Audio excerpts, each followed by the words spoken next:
Happy Thursday, and welcome to another edition of Husker Online Headlines. Sean Callahan, Steve Sipple, back from the dentist, by the way, Steve Sipple, and really exciting news came out of that big appointment. We hinted about your dental appointment, and we didn't hint about it, by the way. We did a full segment on it, but you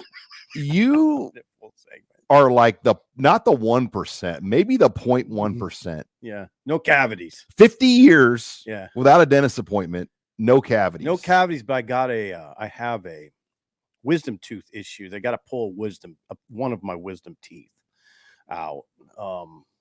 There's just some issues there, but like, that's it. I mean, there's no other major issues. None. I mean, no other issues, period. So I was kind of surprised by that. So you got good taken care of. So I'm glad to hear. Yeah. Oh yeah. Yeah. Dr. Sartori I would say this. I'll say one more thing about it, Sean. We don't need a lot of idle talk here. A lot of me time. But no, we don't need me time. This isn't me time. This is, a lot of people don't want to go to the dentist, and they associate it with like negative, whatever, bad trips to the dentist. This was a good trip, and they handled it really well. I mean, it was actually, I would almost say, enjoyable. Well, you got your teeth cleaned for the first time in 50 years. Well, not only that, but they just handled everything so well. And I guess for me, partly it was just, wow, so this is what it's like to go to the dentist. Interesting. A new stone unturned. All right, let's take it into the headlines here. New stone unturned. Headline number one. Nebraska is flying somewhat under the radar heading into Big Ten Media Days. And look, yes. I don't think that's a huge surprise because they haven't gone to a bowl game since 2016. And we know about some of the upgrades and things they've done to this team, but I feel like within the conference, it's pretty under the radar what this team is going to look like.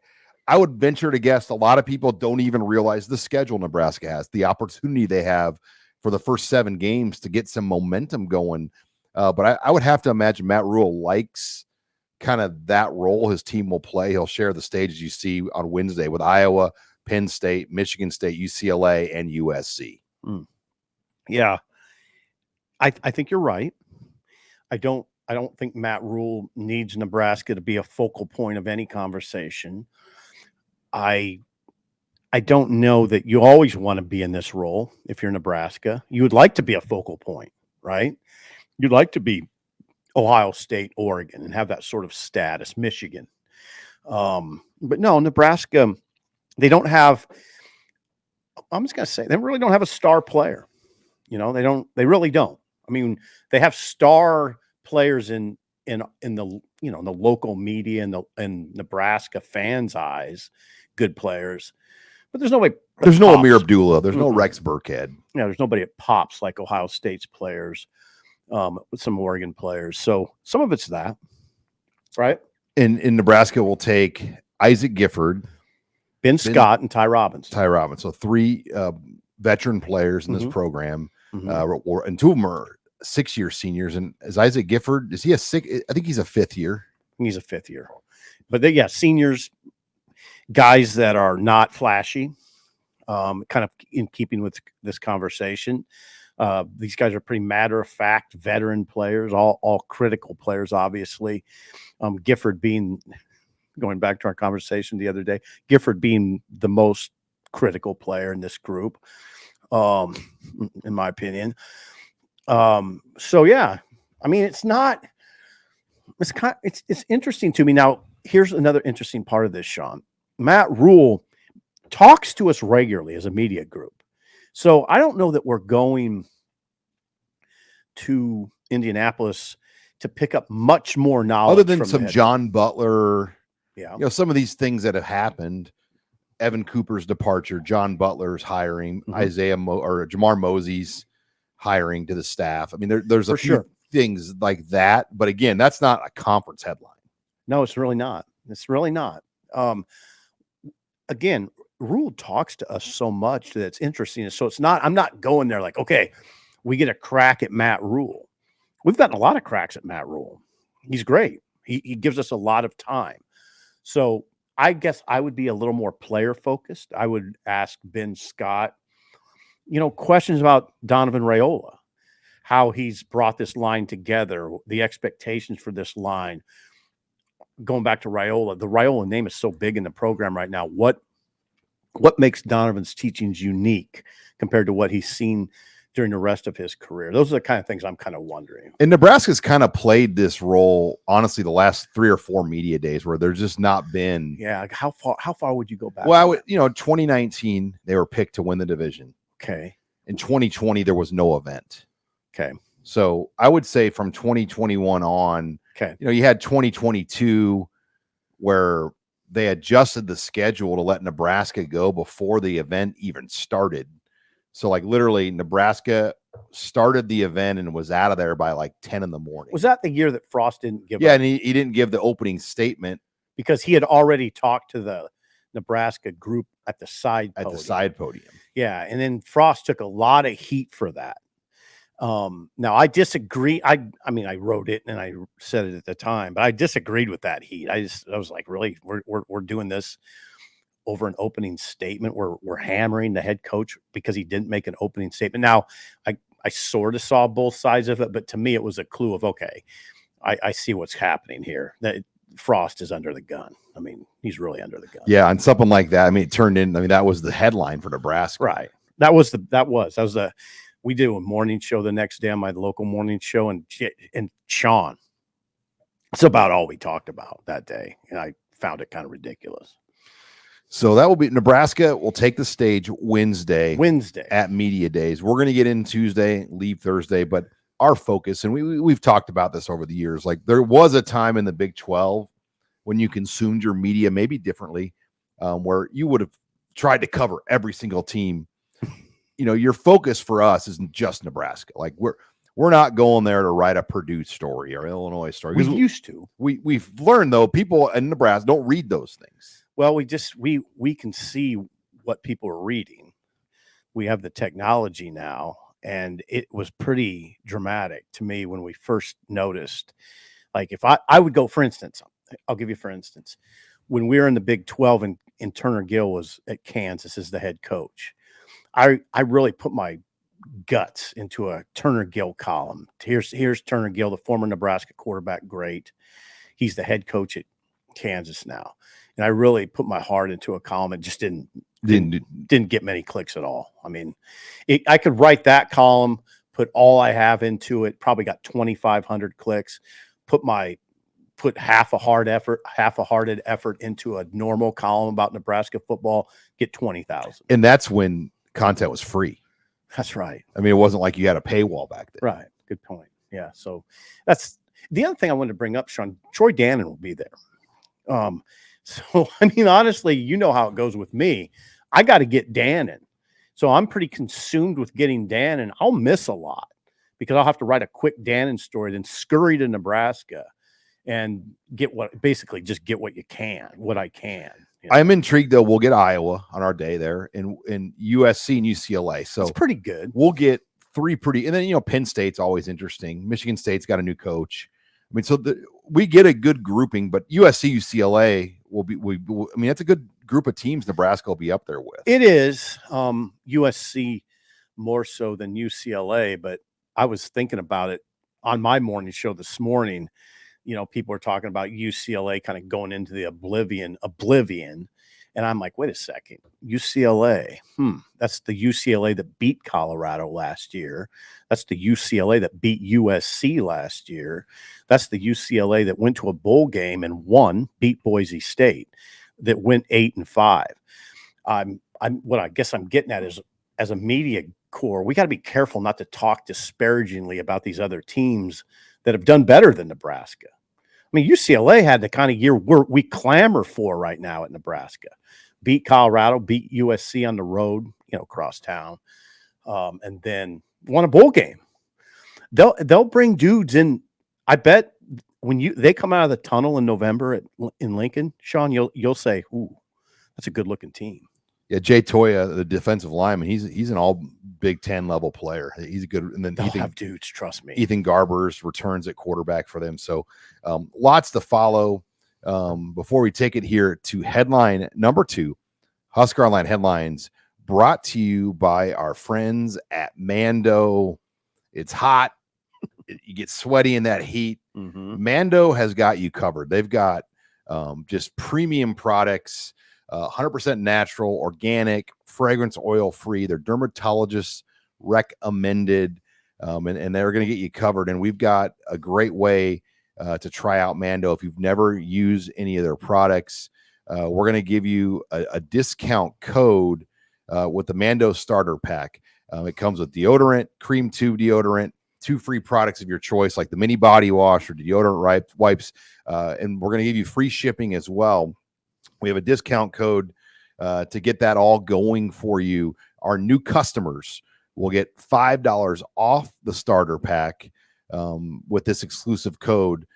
So you got to use the code Husker at shopmando.com. That's shopmando.com, and you'll get the code Husker, and all of that will equate to about a 40% savings if you take advantage of that promo code Husker at shopmando.com. All right, headline 2, SEC Media Days just wrapping up, and man, they are going to give the Big Ten kind of a tough act to follow. When you look at this SEC league and the heavyweights in this league, with now Oklahoma and Texas added to that grouping, but no Nick Saban. But still, that is probably a 3 to 4 bid playoff league, obviously. And they had their event down in Dallas this year. Yeah, and what they have, one advantage they have over everybody, is Greg Sankey. I mean, he wields so much power. And not only does he wield power, he's good at a podium, and he says controversial things, and he's sharp. Controversial things. You saw what he said about Florida State, right? The quote about, there was a team that we had get left. I'm paraphrasing. Georgia got left out of the playoff last year, even though it had 1 loss in the SEC title game to Alabama, but we didn't make a big scene about it. And, and then of course, Georgia, and he's talking about Florida State. Remember, and we didn't claim a national championship like Florida State did. He didn't use the name Florida State, but everybody knew who he was talking about. That's kind of ballsy for a commissioner to talk about another team like that. But I totally agree with him. That it bothered me so much how Florida State operated in the wake of getting screwed. I mean, they did. They won the ACC with an undefeated record and then got bypassed for the college football playoff. But then they went out and lost 63-3 to Georgia. There was one championship program in that bowl game. There's one championship program in that bowl game. It was Georgia. Florida State's not a championship program. And people will take up for Florida State, and it drives me crazy. Oh, Sip, come on. They were down to their 3rd string quarterback. Yeah, Bo Pelini was down to his 3rd string quarterback. I don't recall a lot of people. And they beat Georgia. Yeah, and I don't recall a lot of people saying, yeah, but Sip, man, he's down to his 3rd string quarterback. I mean, Florida State, my brother's a season ticket holder. I have family down there. They love Florida State. And we're going to get on the Florida State topic in our next headline. I hate saying this stuff, but yeah, I mean, didn't comport itself well. But yeah, look at the SEC and the coaches they parade out there that are much more colorful than what we see in the Big Ten. I mean, Lane Kiffin, right? Some hot seat. Arkansas, Florida coach are both on the hot seat right now. Well, those are, Sam Pittman and Billy Napier. Napier's really, they're interesting, but Kirby, you get Kirby on a day, you get Lane Kiffin on a day. Up and down that league, you have some pretty colorful guys. Brian Kelly. Thank you. Brian Kelly. That you just don't get. You really don't get in the Big Ten. You don't. You did with Jim Harbaugh. Jim Harbaugh's gone. And Sean, that'll be a big void when we go to Indianapolis. Well, even like Mississippi State still coming back from the Mike Leach. His Jeff Lebby. Jeff Lebby just, that's a huge step down when you look at what they're going against. Well, it was Zach Arnett. It was Zach Arnett for 1 year. Zach Arnett succeeded Leach, and they were horrible. They went 4-8, and they went 1-7 in the SEC and were ranked in the hundreds across the board on offense right after Leach. Sean, you don't even know the name Zach Arnett because he was a 1-year coach. Then they brought in Jeff Lebby, who was the offensive coordinator at Oklahoma. Okay. Oklahoma was really good on offense. Oklahoma State. No, Jeff Lebby came from Oklahoma. Oh, was he from Oklahoma? Yeah, he came from Oklahoma. I don't know why I was thinking Oklahoma State. Yeah, no, Jeff Lebby came from Oklahoma. He was Dylan Gabriel's offensive coordinator. And Oklahoma obviously was really good on offense. So Mississippi State brought in Jeff Lebby. Jeff Lebby, Sean, no returning starters on offense. 2 on defense. That's what he's got. No returning starters on offense, 2 on defense. And I'm sure they have NIL, but how do you think their NIL stacks up with the heavyweights in that league? I don't know. I hope well, because they're starting a lot, obviously. A lot of portal guys. 3 offensive linemen from the portal are starting for Mississippi State. The quarterback, the running back, 2 receivers, 3 defensive players, all out of the portal. Do you notice this about the SEC too? That they've now gone to 4 days at their event. Yes. And they strategically always place their event during the Major League All-Star break, which, there's no other sporting events happening for the most part during that week. Good point. So they put it on that week so there's nothing to compete against it. You got the All-Star game and in their case, the All-Star game happened to be in Dallas. Yeah. So they're at the Omni Hotel. And I think it must be downtown Dallas or around there. But it's a huge event. There's 1,300 media. Now that's more than the Big Ten, right? Well, probably a lot more than the Big Ten. Do you think the Big Ten has half that many people at that? Oh, it's a lot. There's still a lot that will be there. I mean, but I don't think it's 1,300. Yeah. The Big Ten is so spread out. That's the problem. I mean, to get to the event, like Rutgers media in California, I mean, good point. There's a lot that goes in. Point. I always wonder if the Big Ten will move their event out of Indy, or if they're happy. Where would you go if it's not Chicago or Indy? Yeah, I can't imagine they're going to say we're going to go to L.A. No, you'd lose a lot of people, right? In Chicago, I mean, Detroit or Minneapolis might be the only other. That'd be great. Either of those. Chicago wasn't bad. They just didn't have a great place to host it. I don't have any interest in going to Chicago right now. The Indy's great. I do like it. I love the venue. We're right on the field in a very, I always call it. And you love the Mexican food. I love the Mexican food, but I love that venue. It's like, I don't know how to, I say the same thing every time. It's just a handsome building. I mean, it's gorgeous NFL stadium. I got to think those fans love that place. It's beautiful. And so I always feel fortunate to be in that venue. Way better than Chicago, because Chicago, they had you in different areas. You had to move around, right? Yeah, it was chopped up. Yeah.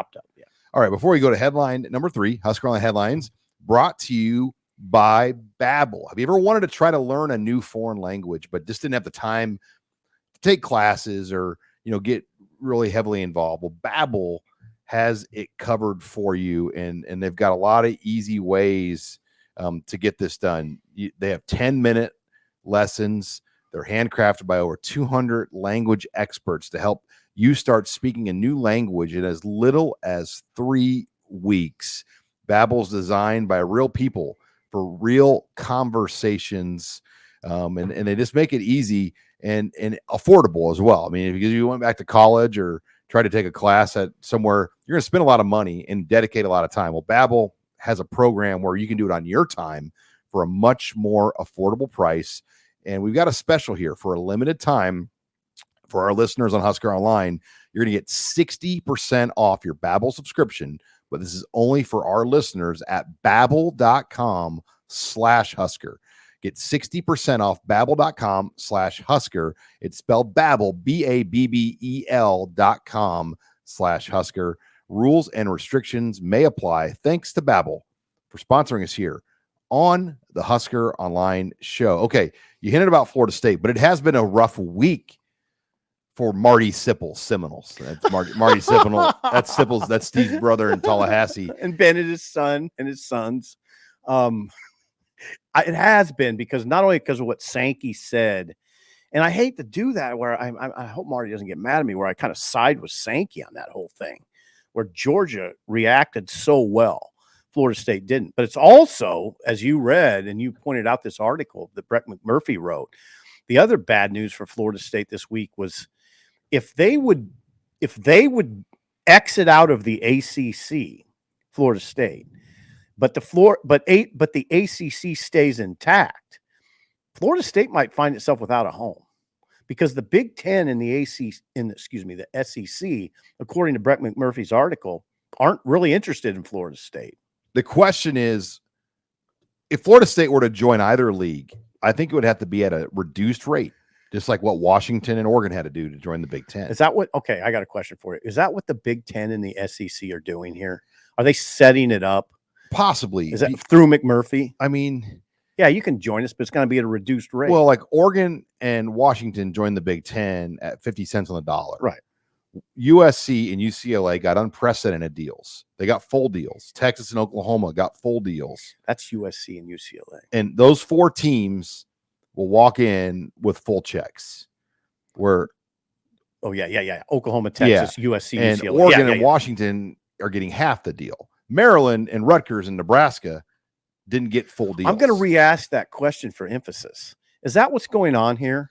That the Big Ten and the SEC are using the media to say to Florida State, essentially, if you're getting in our league, you're coming at a reduced rate. And I still think, like, if they could get Florida State at 60 cents on the dollar, 70 cents on the dollar, that to me, it's worth it. Either conference? I mean, yeah, I think they would take it. Don't you? Hold on. I don't know. I don't know if the SEC needs Florida State. Let's just say what Sankey said 17 times at SEC media days. He said 16. We're fine at 16. We're strong at 16 today. We'll be strong at 16 tomorrow. Now, the wise guys in the media would say, okay, tomorrow, but what about the day after? All they would be getting in Florida State is someone in their own footprint already to compete for the same players. Right. Let's put it this way. I think the Big Ten would be more interested in the SEC in Florida State than the SEC. My thing has always been, this is a Fox versus ESPN battle. And if you were Fox, you're taking away prime inventory away from your chief competitor, ESPN. And by adding Clemson and Florida State games to your lineup and taking them away from ESPN, you're going to win the inventory wars for ratings. Yeah. You're going to have better matchups that draw better ratings. So they can say these things, but there is a lot of value in these teams. There is. The other thing there's that quote, by the way, just real quick. There's the quote that Sankey said, Georgia was one of the best 4 teams in the nation and didn't get in the playoff, but you didn't see us jumping up and down and complaining and hanging national championship banners like Florida State. So, but back to the conversation. Sean, why should the Big Ten be overly interested in Florida State, especially when they look at how disruptive Florida State has been? You don't see Clemson showing this outward obsession. We had dinner with Marty's son, or lunch with Marty's son. Clemson's been a lot more quiet. Yeah, we had lunch with Marty's son Bennett, and what did he tell you about Florida State's fans? They're obsessed with getting out of the ACC. Well, they're obsessed with getting out of the ACC while they're still in the ACC. Because they want that money. I mean, I know, but it's not a good look. But the problem is they've been so vocal about they may not get the full. If they get the opportunity, it's probably not going to be at the full freight. I think they've put themselves in a precarious position through their actions. You just said Clemson hasn't been as outward about it. And what's funny is Virginia and North Carolina, and McMurphy wrote this, those would be the 2 teams that probably the Big Ten and the SEC would both fight over. Perhaps. And they would get those teams at a discounted rate. Perhaps. Definitely there was a columnist for the Tennessean, Blake Topmeyer, who wrote that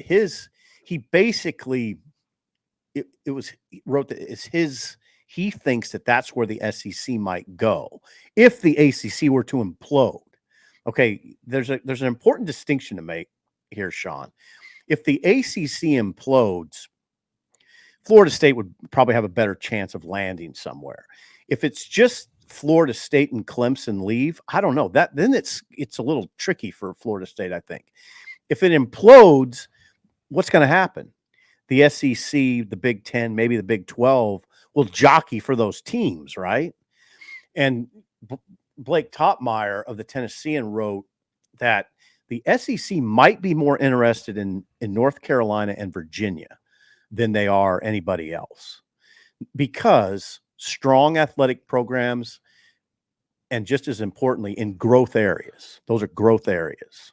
So, like Cal and Stanford, do you think the Big 12 probably wanted them initially? I'd imagine, and they went to the ACC because they want to. Do you think they wanted them? I don't know, Sean. They got 16, right? The Big 12.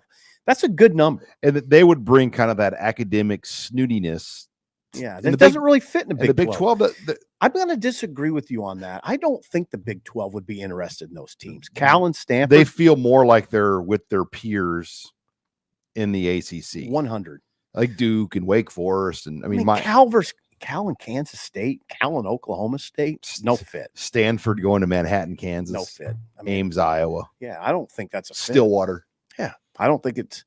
No, I think that Cal and Stanford. I don't think the Big 12 would be interested. I mean, you don't think Mike Gundy identifies with Stanford? No, I don't. I'm just kidding. I know you do. I know you're kidding.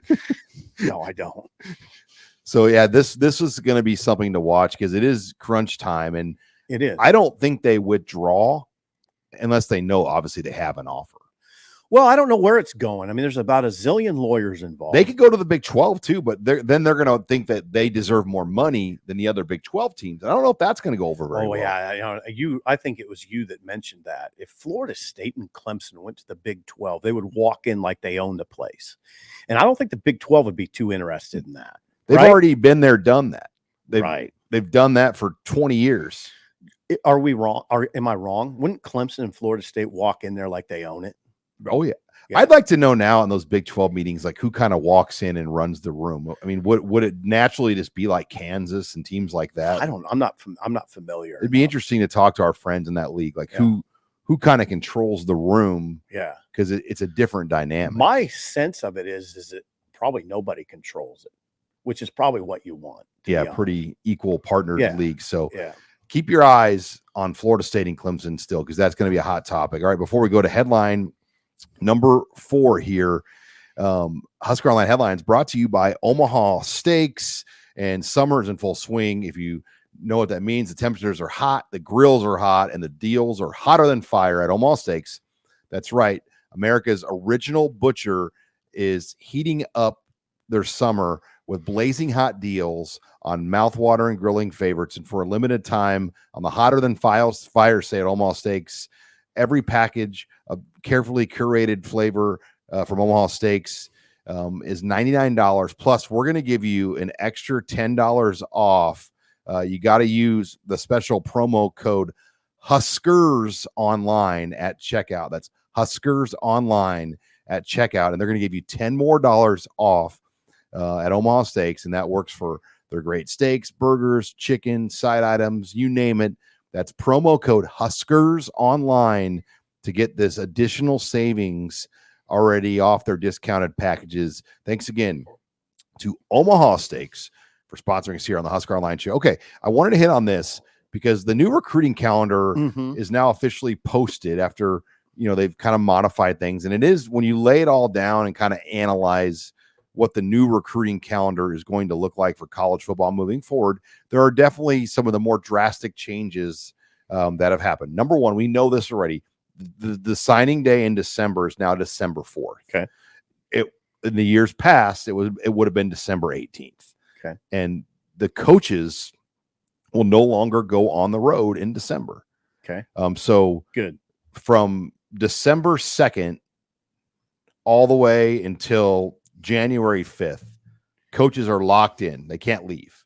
Now, there is a 2-week window from December 9th through December 22nd after signing day that you can host visitors, whether it's juniors or, transfer portal targets or official visitors of your kids that may not have taken officials, but they would have already signed. Not going out on the road, not allowing coaches to go on the road. Is that because there's just so much in December? They're getting teams that make a bowl game for the playoff have to get ready.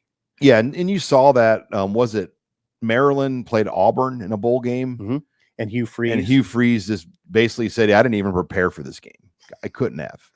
Well, and listen, I understand where he's coming from. We've seen it. I've seen it firsthand at Nebraska in prior regimes, basically. But I mean, it just gets to be too much in the month of December. Well, you remember you covered it where you'd go to a practice in December, a bowl practice, back when Nebraska used to play in bowl games, and they like half the coaching staff wouldn't be there because they're out on the road, right? And there'd be 2 or 3 that would be kept in, and then a bunch of GAs. Yeah.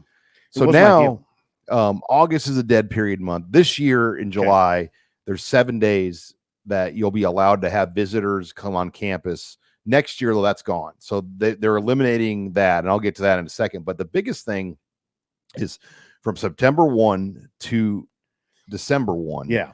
That is going to be an evaluation period, and you can host prospects on campus for visitors. But the biggest thing is you get 33 days to have your coaches out on the road, and that is huge because the coaches will not be on the road anymore in December. So how you manage those 30, and it's not 33 days for if you have 10 coaches go out for one day, that's 10 days. It's 10 days, yeah. So you have to manage those 33 days on those 2 bye weeks, particularly. Where do you put Matt Rule? Well, yeah, he has to really pick his spots, right? And so Matt Rule on those 2 bye weeks, particularly, you'd imagine they're going to have Matt Rule out 6 to 8 days on those bye weeks. Interesting. Maybe that's a lot. 2 to 3 days of bye week, though, is probably what it's going to look like. But you're also going to have coaches going out during the regular season more. And you would agree that might be this new fangled staff that you see, where you see Jamar Mosey. Yeah, where we don't see what I'll call the main assistant coaches go out, like the core 10 that originally were hired. You might see some of these new guys, or a lot of these new guys. Yeah, it wouldn't be surprising if Marcus Satterfield wasn't out on the road, right? And Tony Donovan even. It just depends on. Well, Donovan would go to Hawaii and places like that still. Really during the season? Not during the season. Okay, I'm talking about September to December, that period. Yeah, who are you going to earmark though as your 10 recruiters? Yeah, and there are ways you can be flexible with that, but you have to have somebody leave your staff, or be fired, or have a medical thing. I mean, you always over the years we've seen a coach have to have a bad back or a bad knee, and they get taken off the road. Yeah, that part of the recruiting calendar is the most interesting to me. The 33 days. Yeah, because it's September 1 through December 1, because it's during the season. You got to make your decisions have to be on point, right? Then in January, starting January 6th, that's when the heavy movement's going to happen. There's a short break for the convention from the 12th to the 15th, but January 6th to February 1st, those will be in-home visits, and you'll be able to meet with juniors at schools, talk to them. Big. Yeah, that's big. January's absolutely humongous because then February's dead. Then, as we've seen now, Sip, over the last few years, March and April just become jam-packed with visitors. Like you're running full recruiting events every week, having visitors on campus all the time. That's why people should sign up for HuskerOnline, because so much of the action occurs after the season. I mean, we gear up, we love the season, but for our purposes, a lot of the hard work occurs right after the season ends. And it makes it easier for a guy like me to be involved in both now, because when all the recruiting happened in the season, I'm covering it. It's hard to do both well. But when all the recruiting now happens after the season, it's a little bit different. So March and April will be big recruiting visitor months. Then April 15th through May 24th, you get those 140 days on the road, and you have 10 coaches. So each coach can get 14 days out on the road over that period of 6 weeks. Then May 29th through June 22nd will be camps. But then this is new from June 23rd all the way till July 31st, completely dead. Yeah. So they took away that late period where you can have like a barbecue, right? So put this in perspective, right? Yeah, a barbecue weekend or a recruiting deal, but June 23rd all the way until September 1st will be dead. Ooh, because August is generally a dead period. That protects coaches a little bit. I think it gives them a little more time away, right? Yeah, the coaches will not have to travel anywhere near the level we've seen before. I mean, the spring though, in January is when the traveling's happening. Spring and January. They're not going to have December, but September, December a little bit, right? During the season. Well, those 33 days are nothing though. Okay. I mean, January you have unlimited. Okay. That's the distinction. Yeah, January you're 10 coaches out as much as you can at that point. So 33 is a limited number. Yeah, it's a really when you look at it, I mean, it's a totally different calendar because June 22nd now all the way until September 1, a coach can't leave campus. Then you get those 33 days that they can parcel them out, but you're just not going to have to leave campus after June camps are over for a long time. I think would you say the new age calendar, this recent calendar has helped the website because of what we said? It gives you so much news in the off season. Yeah, I would say the transfer portal, the camps, the recruiting calendar, the visitors, it has kind of given you news when there wasn't news. Yeah, it used to be a time when it was really hard to come up with anything. And now it's just, there's a lot. And our schedule kind of mirrors what they're doing. I mean, but it is, I think this calendar is a win for the coaches. I really do. Good. I think the coaches they won't have to be out near as much. That December period is getting rid of that. I think is going to be wildly popular, and getting rid of that last 7 days in July too. Yeah. I don't know. Well, I do know because I talk to coaches. It was getting a little unwieldy, and you hear so many coaches say, I'd probably rather be in the NFL. I mean, it's just so taxing. You'll very rarely at least hear a coach say anything like that on the record. But man, I mean, these guys that we deal with, they're taxed. I mean, there's a lot. Imagine being in the NFL. You don't even have to look at Twitter. No, they don't. I mean, I've talked to enough NFL coaches that God, when they get a break, they get a break too. It's a break. Like they get 6 weeks of and they nothing. shut it down. Like I had one, I've said this before, but I had one assistant tell me that you could go to the moon and nobody would care. I mean, yeah, just do what you want and you're out. And there's no recruiting duties. Right. Well, a lot of coaches in the NFL don't even make personnel decisions. They're made for them. Now, that's not true across the board. Like the Bengals their coaches are involved in personnel decisions, but a lot of places, Sean, the offensive coordinator just gets handed his players, make it work. Make it work. Let's before we go to headline number 5, HuskerOnline headlines. Again, thanks for joining us. If you're not a member of HuskerOnline, we got a great promo, great special. We're gonna give you 2 months for $1. Use the promo code NU1. That's promo code NU1. 2 months for $1. It's the best deal you're gonna find to get access to HuskerOnline as a new user. All right, headline 5. I want to go odds and ends. Start with this. The Tom Osborne Brooke Berringer statue has a new home. Mm-hmm. It has moved from North Stadium to now in front of the Tom and Nancy Osborne complex, which makes perfect sense. I was honestly kind of wondering what they were going to do with that statue because there was really no reason to walk in the North Stadium anymore. No, I'm going to drive by there after the show. I want to see that. It's right over, not far from the Devaney statue. Yeah. And then that statue of the players right out in front of the stadium on that side, the east side. I want to see it. Now I got a question. The North Stadium was called the Osborne Complex. Is that going to get renamed? That was the Osborne Complex too? Yeah, it's the Tom and Nancy Osborne Complex. Or did they just? Yeah, I don't know. That's a great question. I mean, like the Indomitian Sioux weight room. Is the new weight room? I don't know. Yeah, there's a lot of things like that, but they moved that. Can you imagine moving that statue?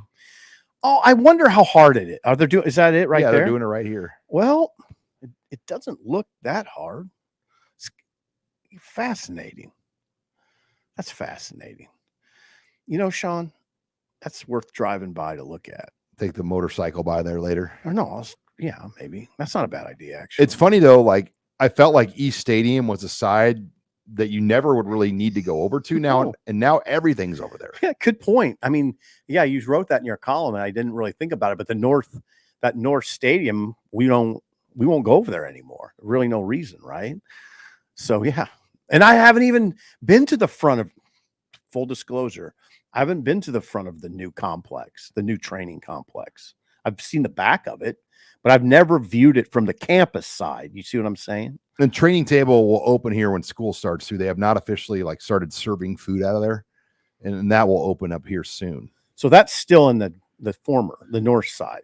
Well, I mean, if they're serving meals, I don't know if they are right now. Like they might have limited food service for the football team, but I think starting when classes get going in August, you know, they'll start serving food at their new provider, Flick, out of the new facility. But the academics are also going to be headquartered over here. Okay. Now transitioning, I thought the most interesting part of your column today was what players are Nebraska's top in-state targets for 2026. I thought that was fascinating. Yeah, you look at it right now. Isaac Jensen, to me, of Millard South, a tight end, is the number one player for Nebraska in this state next year. And who's the number one player this year? A tight end from Millard South. Right. It's Chase Lofton. Chase Lofton this year, Isaac Jensen next year. That's for Millard South, first of all, just to claim back-to-back top players in the state. And then that's something. And then to have them both be tight ends is really interesting. Yeah, and nobody is highly ranked yet in Nebraska. I still think they're, you know, everyone's kind of carrying like a middle, low 3-star ranking in the state. Then you go from there. Jace Reynolds, Elkhorn North linebacker, also played at Chase Lofton at one point at Elkhorn North. He was the lone in-state camp offer Nebraska made. So I would say today, Jace Reynolds and Isaac Jensen are the top names. And then, you know, they made an early offer to Deshaun Prince, who went from Benson to Central. He's now, by the way, at Millard South. Deshaun didn't camp. And I don't believe that offer would be committable right now, because I do think they want to, you know, work guys out, see them live, get a chance to work them out. And so I don't know where that stands with Deshaun Prince in Nebraska. So those following along at home can see that Millard South has Chase Lofton, Deshaun Prince, Isaac Jensen, and Amarian Jackson. Yeah, and Amarian Jackson, who has multiple. Amarian Jackson has as impressive an offer list as anybody in the state as well. Nebraska has not offered him yet, and I don't know if they are for sure. I mean, I think they've worked him out 2 years in a row at camp. Mm-hmm. When Matt Rule looks at skill players, particularly DBs and receivers, what do they look at heavily? Well, they look at size and speed, measurables, and verified measurables. And right. So that, I think that might be the holdup here with I think Amarian Jackson. I mean, look, he's got great production. Kind of reminds me of Xavier Watts when he was in high school. Okay. Omaha Burke. Xavier Watts ran like 4.7, 4.8 40s at Nebraska. Which is probably not fast enough to play receiver. No, and Frost's people didn't really fall in love with him. They still offered him eventually, but they kind of felt that they weren't a priority. And Notre Dame got involved, and, you know, credit former Husker staffer Aaron Carney, who ran recruiting for Brian Kelly. They really bought in to Xavier Watts, and he's now an All-American at Notre Dame. But not as a receiver. No, as a safety, right. Strong safety. So as Amarian Jackson, could he play other positions? I've heard that tossed around. We'll see. Does he want to? Does he want to? I mean, we watched him in camp. He's good. He's a 6'1", 190 long strider, catches the ball well. It's probably a 40 that he's got to improve, right? And he's working with our friend Chris Slatt, I know, and doing workouts there. He's a good-looking player, Sean. No, he's going to possibly be the all-time leading receiver in the state of Nebraska. He's already Millard South's all-time leading. He's on track to break the record. If he has 2 years like he's had, he'll break the record. The state record. I think he's already Millard South's. Right. I'm talking the all-time leading guy. Isn't that interesting? It's interesting. I believe one of Cluster's sons has that record. Okay, Cluster Johnson. Yeah, and I'll say this: another player on Millard South, Landon Von Segren. Yeah, he's an offensive lineman, and I do think Nebraska is fairly close to offering him, or at least looking at him closely. He's picked up Power 5 offers as an O lineman. So Landon Von Segren is a name to watch. Yeah. I guess if you're on Millard South, you're a name to watch. Yeah, and that's, I mean, I don't know how you should look at this, but there's really 2 or 3 teams that are just kind of hoarding the talent in Nebraska. Millard South and Westside are 2 of them. And then, you can make cases for Bellevue West and, teams like Millard North, Creighton Prep. But we've seen high-profile players from Lincoln, Dallas Jackson, and Maurice Purify move to Omaha to play for these teams.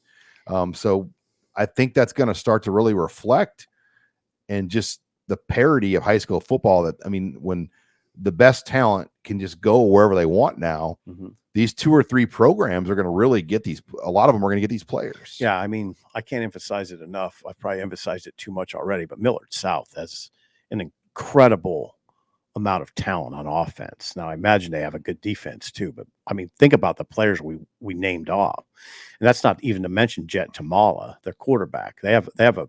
I think he's close to a D1 guy too. Yeah, and we didn't mention Jet Tamala, but he'll probably be a D1 guy. It's just a matter of where he falls.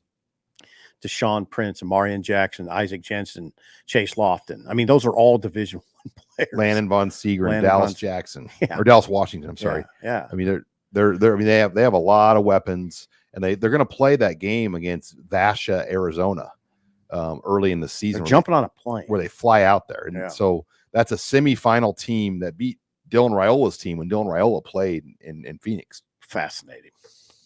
So there's a lot there with the high school football. So next week we'll have a little bit different schedule, Sip. So we go to Indy, and we're not doing the shows out there. It's just kind of hard to kind of coordinate that. So we will tape a Big Ten preview show on Monday. Okay. And then we'll be able to hopefully have the preseason conference standings, all those things announced at that point. Then we come back, we'll do headlines on Friday. So we're Monday, Friday next week. That's good. Monday, Friday, as long as everybody knows it. So Monday, Friday, have your secretary hold your calls. Yeah. Okay. That's a Jim Rose line, by the way. Yeah, I'm ready for Monday, Friday. I'm ready for Big Ten Media Days. That's always kind of fun. It's always a little rushed, but is what it is. Yeah, it should be a good week, and full coverage from Indy starting on Wednesday when Nebraska takes the stage. So for Steve Sipple, I'm Sean Callahan. Thanks for joining us on another edition of Husker Online Headlines.